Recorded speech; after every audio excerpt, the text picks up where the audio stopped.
where love comes from, especially when it's particularly intense. Sometimes it does not come exactly from us, but from what we observe. And the biggest circle of influence that we have is our family.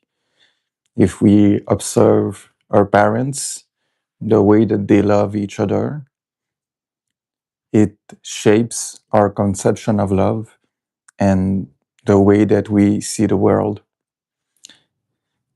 Love and suffering are closely associated to each other because love on itself, it's a relationship, something that you have with another human being. So it's never going to be perfect. But the ups of love is enough to convince you to pursue it.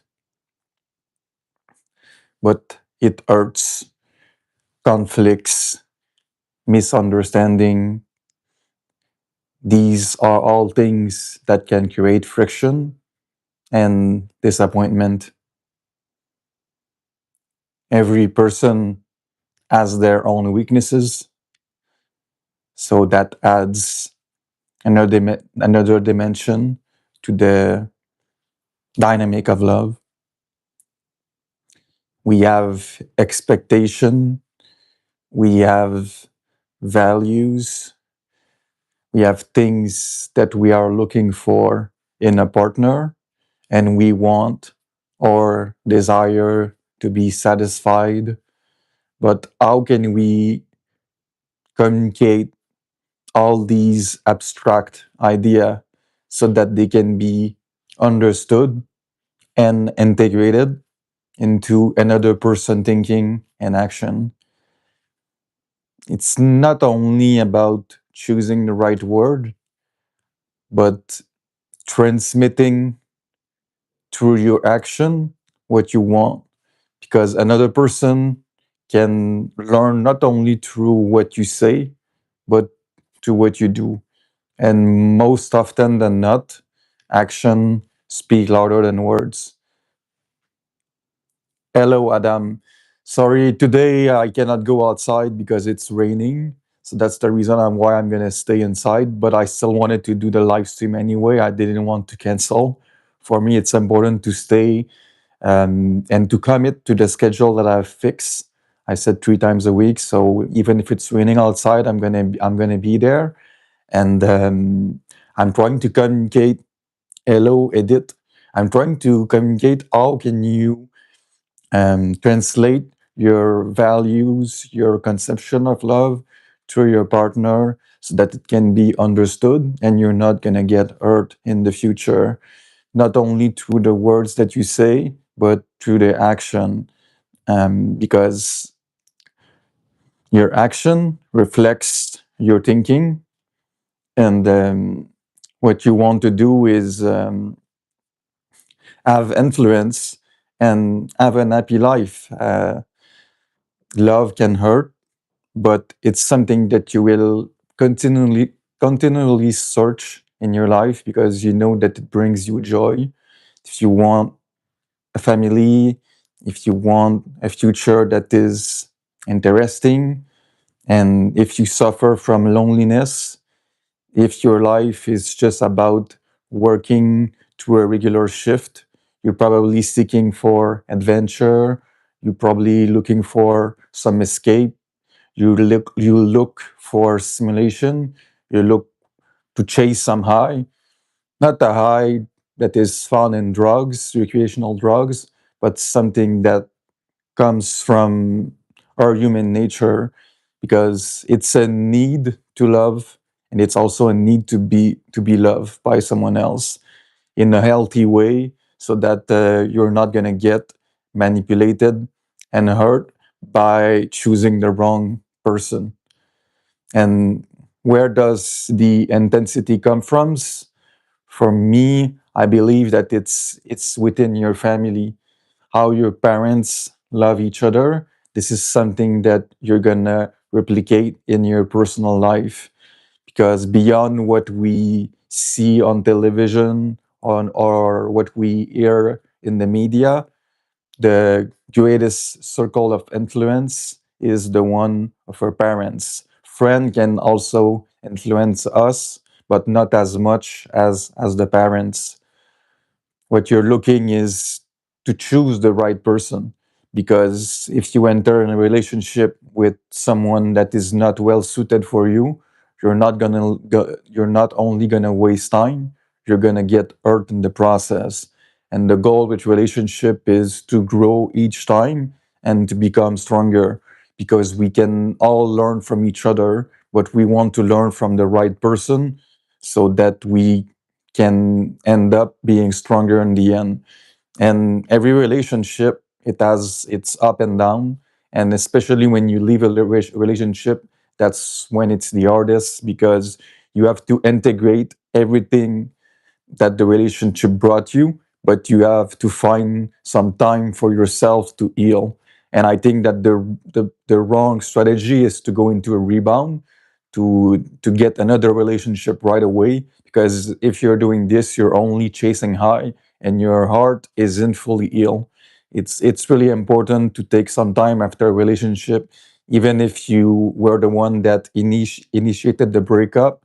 It's important to take some distance, and it's gonna hurt, but through the hurt you're gonna consolidate all the learning, and then after some point you're gonna be able to fully heal, and then you're gonna see both sides. You're gonna remember everything that was positive, but you will also take into account the negative, and then at that moment you will realize that you became a better person than before the relationship, and at that time you are ready to seek another relationship. And it's very difficult to find the right person, so it doesn't happen instantly. It's not because you make yourself available that it's going to happen right away. And I think that it's important to take time whenever you meet someone. And I mean, the first impression can be good, because sometimes if you don't get a good vibration with someone on a date, you don't find the motivation to see that person again. And I think that it's very reasonable to think that way, because there are just so many people available. But at the same time, it's very difficult to make a strong connection with someone, um, because you have to have an open mind. Hello, Erin. You need to have an open mind with everyone that you meet, because it's so easy to judge through some filters and have a bad perception of someone, but the truth might be completely different. But we have all our own experience, we have all our way of seeing the world, and we see things the way that we are. So we cannot change who we are, but we try to find people that match our values, that match our expectation. And yes, the first date is quite important, because that's how you can see beyond the interaction online, beyond the chat, how the person is behaving in person. And then it gives you an idea whether or not you want to pursue a second date.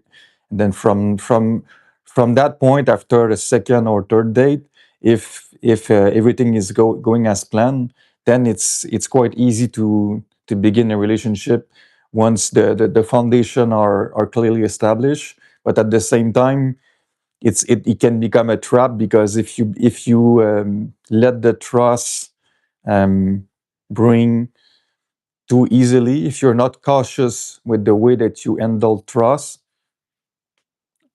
Hello, Kelly. Because trust, I believe that it is earned, but once you trust someone, the danger with that is that you are not being cautious enough, and you kind of lower your guards, so that you can the trap is that you can be manipulated easily that way. So that's why it's important to take some time and to analyze the person, and to see how truthful the person is, how authentic that person is. It really depends on what you are looking for as a woman. If you want to stay independent, if you don't want someone that is extremely needy and someone that will always ask you to answer right away, someone that will try to control you. And I think that for women, one of the thing to look for as a man is jealousy. A lot of women can be jealous, and this is something that is difficult for men as well because it feels that you are dating a spider, someone that wants to control. So control can happen on both sides. I'm not saying that one gender is better than another, but control can feel really suffocating because everyone wants to maintain their independence. They want to feel that they can make their own choice. But when you start to be in a relationship, it's not only about the I, it's more the we. So you take relationship together as a team, and the control can be really difficult to manage because everyone has their own relationship, especially friendship. And when there are jealousy, it means that sometimes you have to cut your own friendship. You have to have some distance with some friends that you had for numbers of years. So it's difficult to navigate through all these decisions because you are thinking about the relationship that you just begun, the one that you are starting, and all the excitement that it brings, all the thrill that it provides you. But at the same time, you look at your friends and the relationship, I mean, romantically, it's very different. A romantic relationship is way more intense. It's something that you have daily, even if it's a distance relationship, long distance relationship. It's someone that you're going to speak every day, and the person will be closer even that your best friend. Your relationship will be your best friend, your partner. So that's why it's so easy to get full and forget your friends. But remember that the friend that you have, they were loyal to you. They stood by your side even when you were in a bad moment. You don't know exactly who that person is yet. You just met him or her. It's easy to love someone when everything goes as planned, but then as the time begins to roll in, you begin to see the weaknesses of the person, and that's when love become more difficult to choose, because to love someone despite their weaknesses is harder. You can choose to not see the weakness of someone and only focus on the positive, but you know deep down that what you're making as a choice is not real, and you're gonna get real if you choose to not confront the truth. No one is perfect.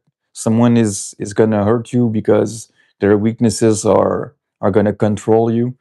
So it's important to put all your cards on the table and be authentic with each other so that you can know exactly what's going on with each of you and that there are no secret. And then once you know the other person, then you can start to trust that person and see if it's worth it for you to continue the relationship, because it's way easier to stop a relationship when it's just beginning than if you are 6 months or 1 year, 2 years after the relationship. Some people, they don't want to leave a relationship, especially if it's been 1 year, 2 years, because they feel that they have already too invested in the relationship, and they feel that if they leave, they will lose everything. And the more that you know someone, the harder it is to leave, because you have memories with that person.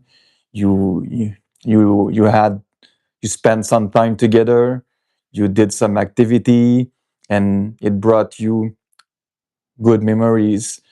But sometimes the memory can distort the event, especially when you're thinking about the past. You will only focus on the good moment instead of seeing the whole picture. And that's when it can distort your decision making process, because making a sound decision is about considering both perspective, about seeing the goods and the bad.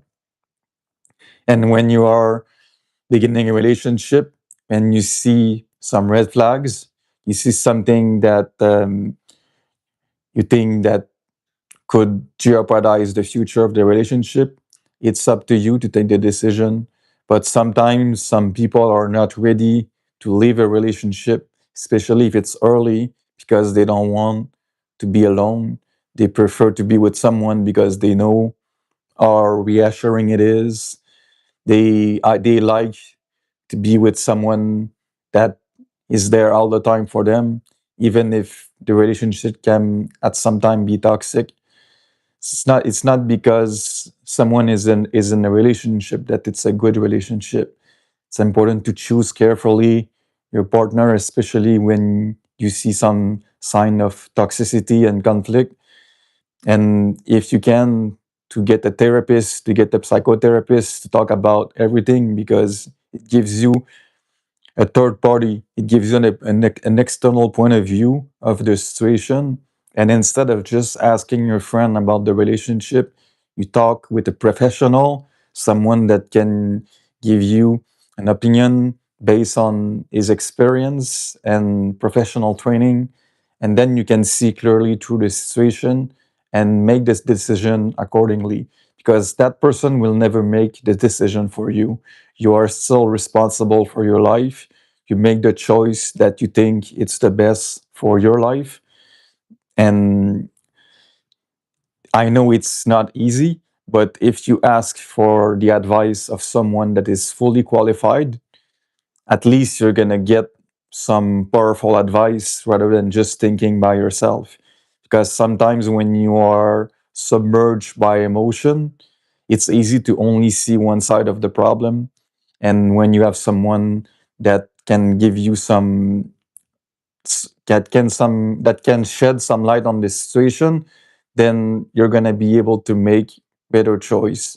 In my situation, in my last relationship, right at the beginning, I knew that there was something wrong. I knew that I needed to be really cautious about what was going on because there was extreme jealousy and control, and I didn't feel comfortable about it. But I still decided to continue because it was one of my first relationship, and I wanted to try and experiment to see how it would go. But then in the end, it still didn't work out. I don't regret my decision of not ending the relationship prematurely, but for some people that already have an history of multiple relationship, if you see that there is something wrong at the beginning, it's not gonna disappear instantly or magically, especially if the person is not willing to get professional help. When I was talking with my previous partner about me consulting a psychologist, she was laughing at me, saying that I was not making the right decision, that I should think by myself. But the thing is that everyone has a personal history, they have their own trauma, they have their own relationship, and the past relationship, it creates wounds, and those wounds can bleed in future relationship if they are not fully healed. So it's important that you work on yourself, because if you want new relationship in the future, you're just going to repeat the patterns of your previous relationship if they are not fully healed. Because I feel that everyone wants a relationship, but is everyone is ready to work to get to that level of being available and being an healthy person for having a good relationship? Because relationship, it requires efforts from both sides. It's easy to blame someone. In my previous relationship, um, she was only blaming me. At the end, it was all my fault. But everyone knows that in a relationship, it's not the fault of only one person.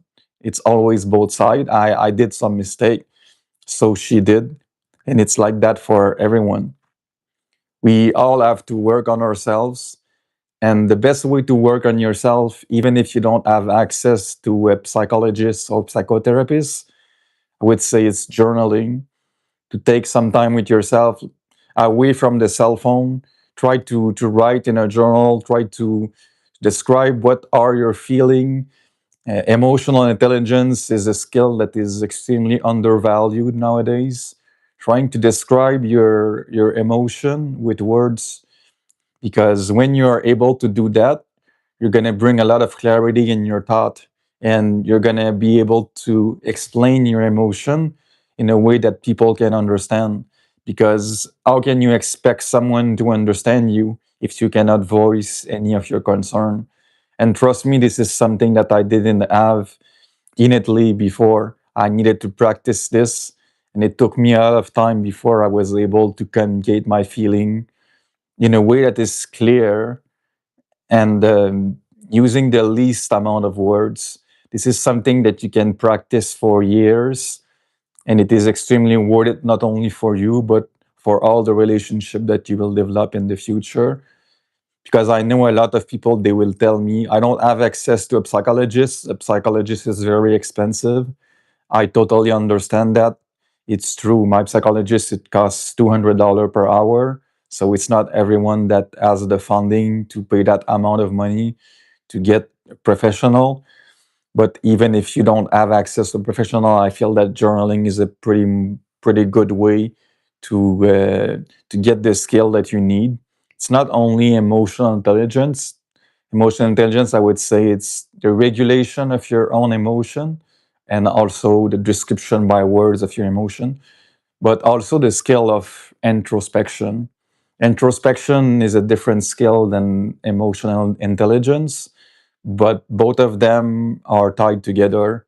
Introspection is about trying to analyze yourself, seeing yourself from distance, and trying to understand your own thought, trying to see the limits of your own thought, trying to encapsulate your thinking and see what's going wrong, because it's so easy to be trapped into your own emotion through your own thinking, and not understanding why you feel that way, why you are thinking that way, trying to see yourself from different perspective.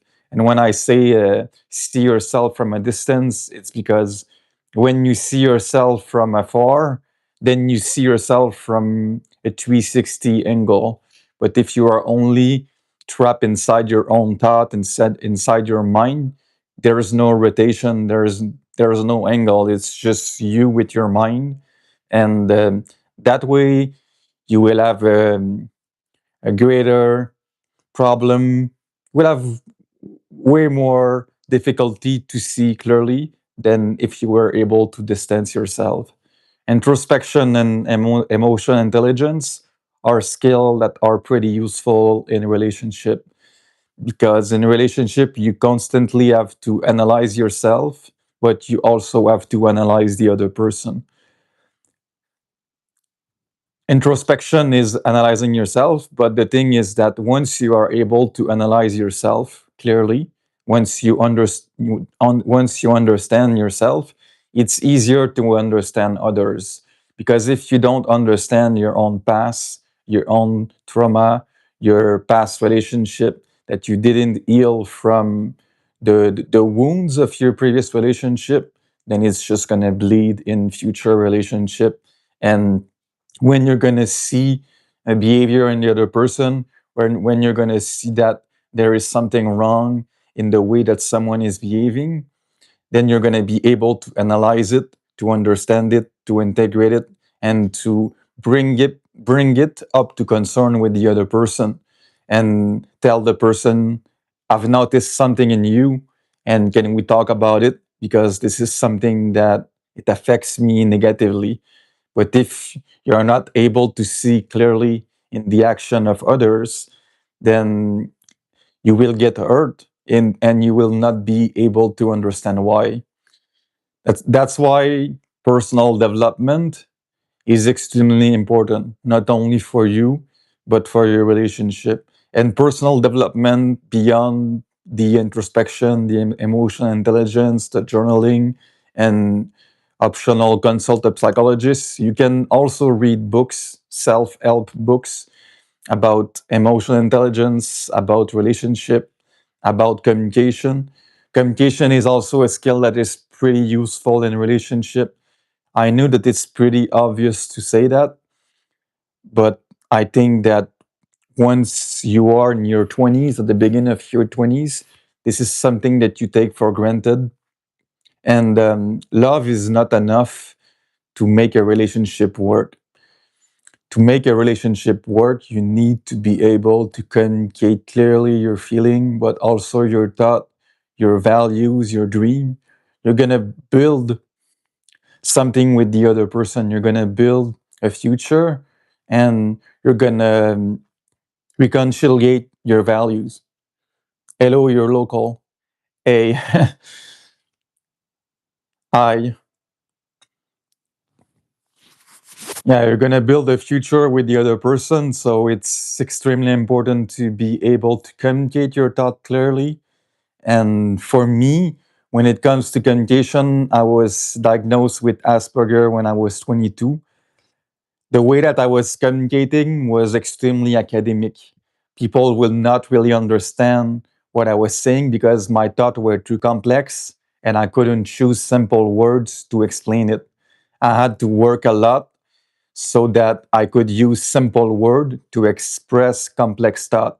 Because people think that philosophy is about complex thought, complex words. No, it's not. You can express anything that is complex using simple words if you know how to communicate.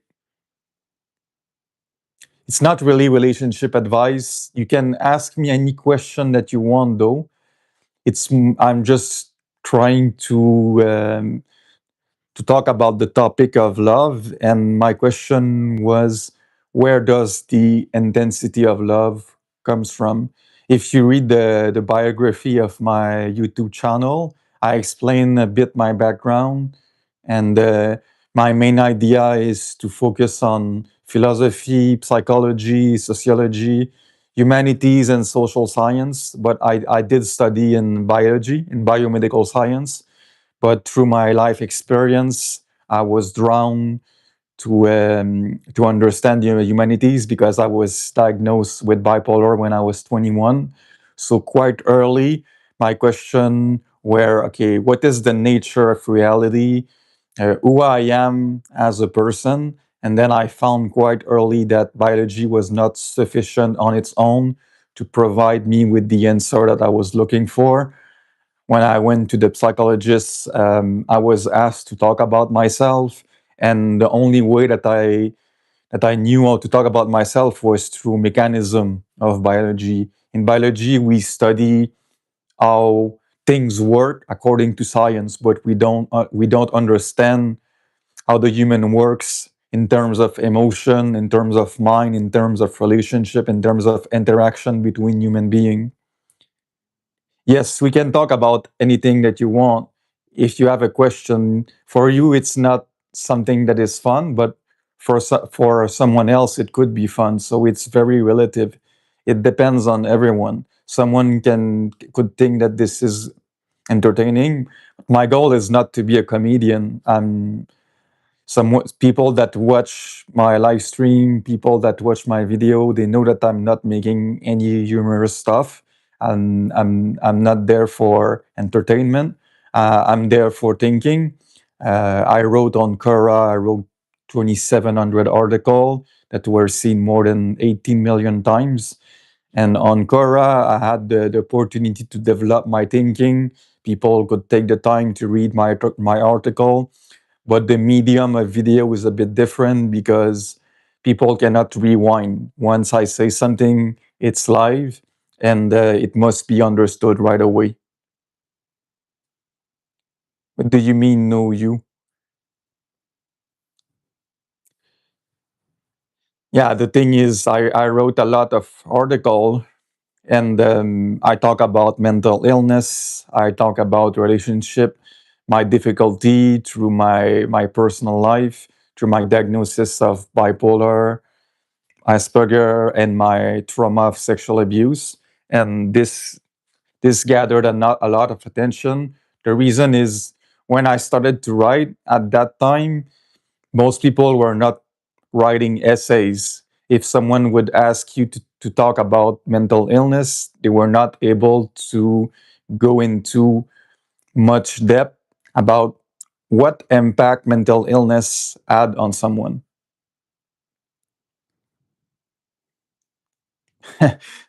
You have to realize also that English is my second language. So it's not that easy. And I don't want to be a comedian. I don't want to make jokes. My goal is not to make any jokes. That's not the purpose of my channel. If you know myself, you know that I'm quite serious. But in my personal life, yes, I make jokes with my friends on one-on-one if I'm really comfortable. But I don't see the purpose of making jokes because the topic is about the intensity of love. And even if you don't find that interesting, some other people might find it interesting. I'm not doing a talk only for you. I'm doing the talk for as many people as possible. If you are on YouTube for entertainment, some people are there for educating themselves, and I see myself more as an educator than a comedian. I know that comedy is more popular than education, but each person has their own niche. I will not change my life just to please one person. I prefer to be the way that I am. And if you're not comfortable with that, then please feel free to leave. I am available for any question. If someone has any question, then yes, of course, I can answer. But if you expect me to do a show, you're in the wrong place. I think it's important to reflect. It's important to think, and I know that social media nowadays it's not too much about thinking, and there is less and less people who are reading now. They only get their information from video, and I think that this is a really huge mistake because you're never gonna get any depth with video. People are only making a summary of what they've read, and video it's not the perfect format for getting depth. If you want depth, you need to read a book which will give you the thought of an author, and it will take time. It's not a video, it's a live stream. It's extremely different. A live stream is not something that I have prepared beforehand. I am interacting live without any preparation. The main goal why I am doing this is because I want to develop my improv skills. I know that it is going to be useful for me in interviews. And when it comes to video, what I found is that the package is more important than the content. People they would probably care less if the content is boring. As long as the visual is good, then they will keep watching. I want to become a radiologist, but first my next step is to do a master's. I was already accepted in medical school in the past. I went twice to medical school. It didn't work. This is something that I already shared on Quora. Radiologist is using medical. It's the interpretation of medical imagery. Someone that will diagnose cancer using brain scan. It's not the person that takes the scan. It's the person that reads them. So you need to know a lot about anatomy, and it's in 3 dimension. Even if the scan is 2D, you have to see in 3D and trying to understand, okay, if there is a cancer or not. And it's diagnostic radiology. I was in the military before, so I served in the military for 7 years. I got a lifetime pension from Veterans Affairs. I don't need to work for the rest of my life if I want to, but that's not my goal. I really want to work because the first year it was fun. I went traveling and I did a lot of stuff. But after some time, I felt that I really wanted to do something, especially when you are still young. People that are retired from the military, usually they are above 65. So for them, they have worked all their life. So it's different. But when you are 24 and you are being told that you are retired for the rest of your life, it's not that easy. People think that it's a dream life, but it's not. You see all your friends working or studying, and you are free to do whatever you want. I do have a great income, but it's not about the money. It's about the impact that you have on the world. At least that's how I see it, and that's what enabled me to write. I wrote for 10 years. I was not getting paid for that, and why I was able to do it is because I got an income from Veterans Affairs.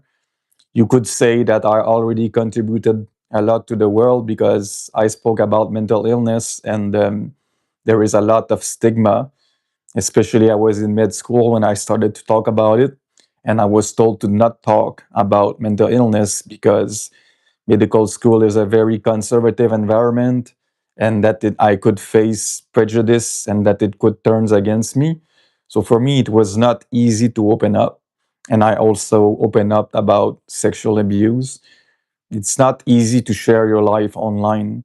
For me, it was a long psychological process, and especially the trauma of sexual abuse, to be able to share it freely with the world. There's a long process that leads you to that, because sexual abuse brings a lot of shame, brings a lot of guilt, and you feel responsible even if it's not you who committed it. And it's really difficult even to talk about it in the first place. And I know that I cannot say millions, but there's a lot of women that were sexually abused. And if we don't talk about it, and if we don't talk about trauma, if we don't talk about mental illness, then who will? It's not only about prescribing more pills, but it's about living in a world where people can be free. Because once I started to talk about the things that I considered my secret, the things that I was trying to hide, it's like if I was a bird in a cage, and as soon as I was able to talk freely, that I reached that psychological strength. That's when I found myself again, and I realized that the trauma, the impact that it had on me, began to become less and less. But you will remain a victim if you cannot talk about it.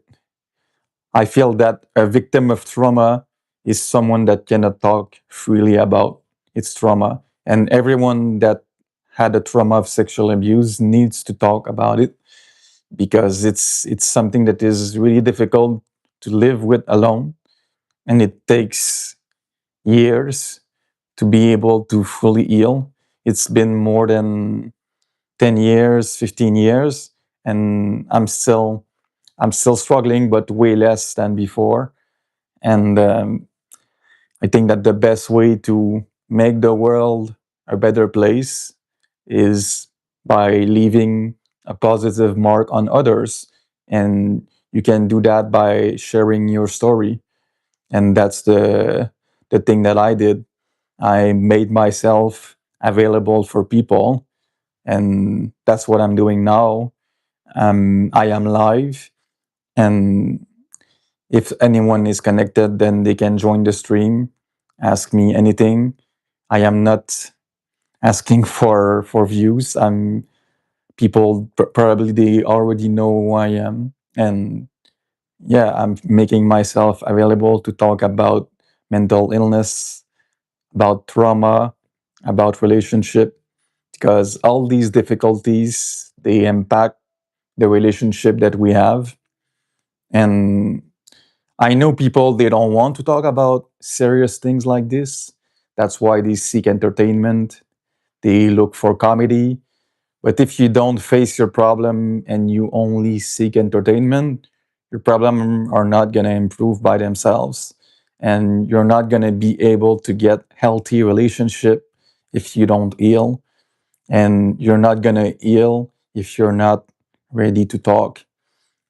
And I think that's the problem of this generation. Entertainment is so easy to get. With a cell phone, we have access to everything at the palm of our hands, and we can delay forever what's the most important for us. But I cannot judge for anyone. For someone, planning his future might be important, but for someone else, it could be entertainment. But in 10 years from now, if you keep seeking for entertainment, you will not have made any progress. And things is that the people that are making entertainment, they're making once they're going to be 50, 60, what they are going to get out of this, out of all this comedy. Because life is not just about fun, it's about facing reality, facing who we are. And it's serious. It's serious because if you want happiness, this is something that you have to build, and it's not going to happen magically. It's not going to happen instantly. There's a lot of pain. There's a lot of pain that goes through building a life that is worth to be built. I think that anything that is worth it is going to be a challenge to get it. It's not easy to focus on a dream and maintain the vision for numerous years. Many people, they have objective, but as soon as it gets hard, they give up. But that's not how you're going to reach anything that is worthwhile. It's important that whenever you have an idea in mind, you fully commit to it, you focus until you reach it. Even if it takes years, even if it takes 10 years. I wanted to do a master's since more than 10 years, and I'm still actively chasing. The problem with the current generation is that they cannot recognize the good people. They only focus on entertainment, they focus on AI, a thinking that is not your own. You cannot develop good thinking if you only focus on developing a thinking that is outside yourself. Thinking is something that you have to internalize, something that you have to appropriate. And yeah, love for me is a commitment. It's something that is serious, and it's not comedy. I'm not here for fun or making shows. I thought that this was pretty clear from the way that I describe myself. But I know that there are some people who join the stream that don't know me. And the identity of my channel will remain the same. But in the next coming weeks, I'm going to focus more on languages. I'm not going to change the frequency of my live stream, but I'm going to attempt to continue again Korean. It's been around 6 years that I'm trying to learn that language, which is my fourth language. And I moved a lot. I went to different places and places, so I had to stop and continue. Even after 200 hour of one-on-one classes, I cannot speak that much. But still, I still want to continue, and I want to persevere in that direction. And I think that's the best way to find any progress into something, because whatever you're gonna do, it's not gonna happen exactly the way that you want. You're gonna face challenges, you're gonna face difficulties along the way, and your character gets truly tested when things go hard. And that's when you start to differentiate yourself. Because when most people give up, then you have the opportunity to shine. And people get inspired by the way that you act, especially when there's a storm. Even if they don't tell you, people pay attention to what you're doing. And you can become an example for others, can have a positive influence just by the way that you behave, just by the way that you handle difficulties in your life. Instead of complaining, you keep reaching for better days, and you are being an optimistic person. A lot of people, they try everything they can to not fail because they feel that once they fail, the failure is gonna become their identity. It's not because you fail once that you're gonna become a failure. And to be honest, failure becomes inevitable because you're never gonna get immediately what you want in all areas of your life. There will always be something that is gonna be difficult for you. Even if you are extremely smart academically, you might face challenges in your personal life when it comes to relationship, and you will face failure. It's not because the people that you see in the public don't talk about their failures that they didn't had any. Failure is part of life, and I think that it's the best way to grow because it's because of failure that you learn the most. It gives you an opportunity to question yourself and to see what's wrong, to see what you can improve, and try to think differently. Because when you have success, I feel that it's so easy to think that you're good, that there's nothing that you should change because you only focus on the outcome. But the outcome is not the whole equation. Because even if you have success, it doesn't mean that there's anything to change. Because it doesn't mean that you are successful, that you are perfect.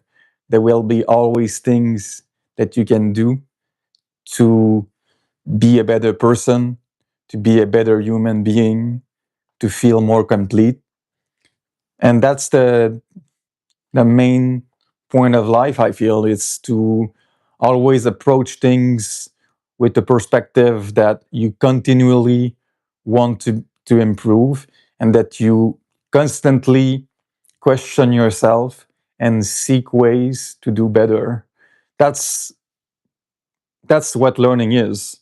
Learning is trying to see challenges as opportunities for growth and see in the action that you're doing in the everyday life patterns that you could improve to be better.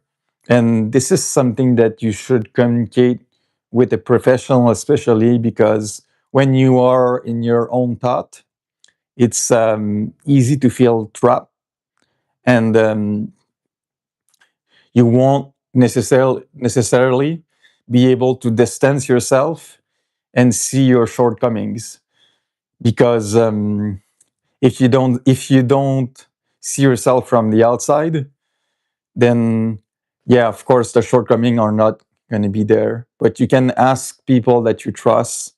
Maybe they can give you a better reading of yourself, but the goal is always to improve, trying to challenge yourself, trying to find ways to reinvent yourself, trying to see yourself differently when you look at yourself in the mirror, to live with that intensity that tomorrow is not guaranteed, so that so that you should make the best out of every day.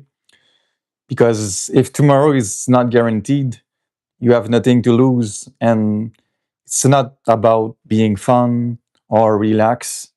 It's trying to make the best impact that you can make on the world so that you will leave the earth a better place than before you were there. When you have that mindset that you really want to optimize the impact that you have on the world, it's not just about living to the fullest every day, but to have a long term vision of the future as well. Because that long term vision will give you hope for a better future. It will give meaning through the action that you are committing daily. Because human being lives by hope.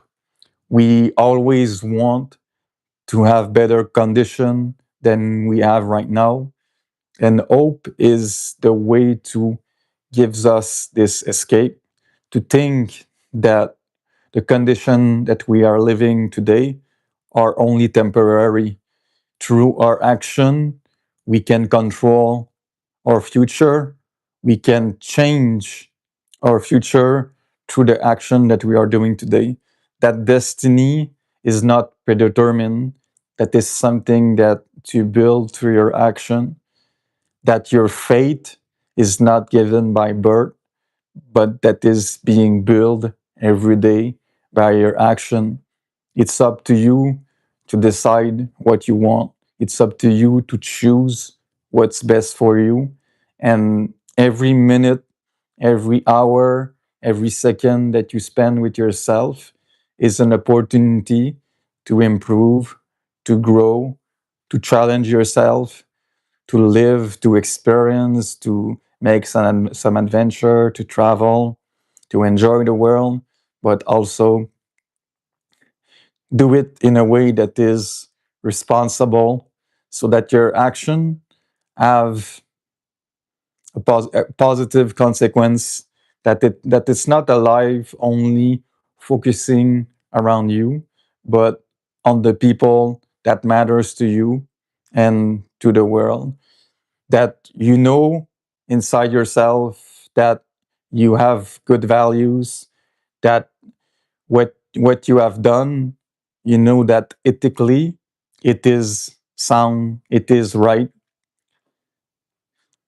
It's important to respect your consciousness, your your sense of ethic, of what is right of and what is wrong, because if you are not respecting that moral compass, then your action will have no purpose. An action has purpose only if it is rooted through ethics. Ethics is is the compass. Ethics is the main driver, and it brings meaning, because if you know that you're doing good within yourself, spiritually, you are you enter a realm, a dimension where reciprocity will start to benefit, will start to reward you. Even if you don't believe in some divinity, in some God, if you do good action, you should not expect anything in return. But you know that if you keep doing good to the world, eventually someone will notice it. Eventually, someone will pay attention, and you will be rewarded one day or the other. You have to believe in yourself that if even if you don't have the answer right now, or you don't have the recognition that you want right now, eventually it will arrive, because you know that deep down within yourself, you know that you are doing the right sacrifice, that you are putting the efforts that you need to reach the goal that you have set for yourself.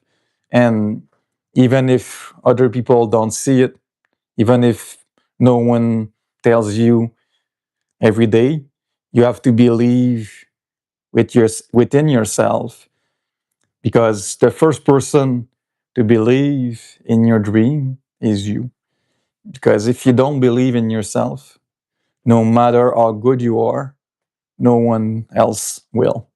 And that's the main important lesson for today, is to believe in yourself. And once you start to believe in yourself, the healing can begins. We all have been hurt, whether it is from our parents, our friends, a romantic relationship.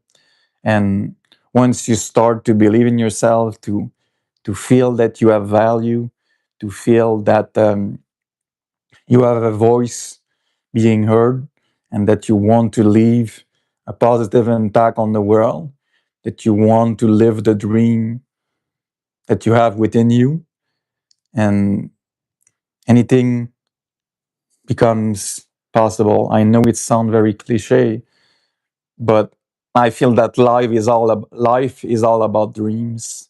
is all about hope, is all about believing in yourself. And hope is one of the most powerful thing to give meaning to suffering, and to seek a relief in the daily life, so that the sacrifice that you make will find resonance, will lead to a destination, will lead to something positive. And the stream is supposed to be 1 hour now, so it's only 5 minutes left. I'm gonna stay until 1 hour, and then after that, I'm gonna leave. I know that in the last couple of minutes, I started to divert a little bit from my topic of love, but I feel that love is connected with hope, because love gives you wing, but love gives you also hope that anything is possible. Through love, you feel that whatever you dream, you can reach it, and you become in a certain bubble momentarily, where there's no limit to your own thinking. And love is not only something that is being transmitted through words, it's something that you can feel, not only by observing action, but by a presence, by the way that the person is looking at you, by the way that the person is holding your hands. They are something beyond the gesture itself.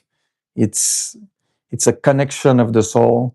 The soul is beyond the body, is through is through the healing of your suffering, the healing of your pain. And the meaning is transcend pain, because the meaning is your quest, is your destination, is is the answer of the why. Why do I suffer? Why do I suffer? This is probably one of the main question of philosophy. Why does the human has to go through suffering? And Buddhism says that life is suffering. So if life is suffering, then why do I have to suffer? Because that's what life is. But the thing is that suffering is your best coach. Suffering is your best mentor, because without any suffering, you cannot come to any realization. And Buddhism talks about the detachment of desire. That's how you can reach truly happiness. Because if you keep desire material possession, you're not gonna find truly happiness, because you're gonna keep chasing pleasure and pleasure, accumulating wealth. So detachment from desire is one of the best way to feel contented with what you already have, and be happy with what you own, instead of always trying to have more and more. In a society of capitalism, we always seek novelty. We always look for the best car, the bigger house, and we compare ourselves with our material possession. But love is not about money or wealth. Love is not something that can be bought. It's something that can be developed through experience, time, something that is an experience that can be felt, takes time to get love. And that process is holy, is divine. I see that a lot of people join, then immediately leave. But what do you expect? A person talking, but what do you want? That I do a show in front of you? That that I that I make a monkey out of myself? If you are there, it's because you want to think. If you don't want to think, then you are at the wrong place. Because I am a man that thinks. If you don't want to think, then you should not be here. I'm gonna end the stream at 1 hour. So in 10 seconds, I end the stream. I've been talking for a lot now. Hopefully, you can rewatch the stream if you want to see anything, but there will be an highlight posted that is generated automatically by YouTube. So thank you for being here today and see you next time.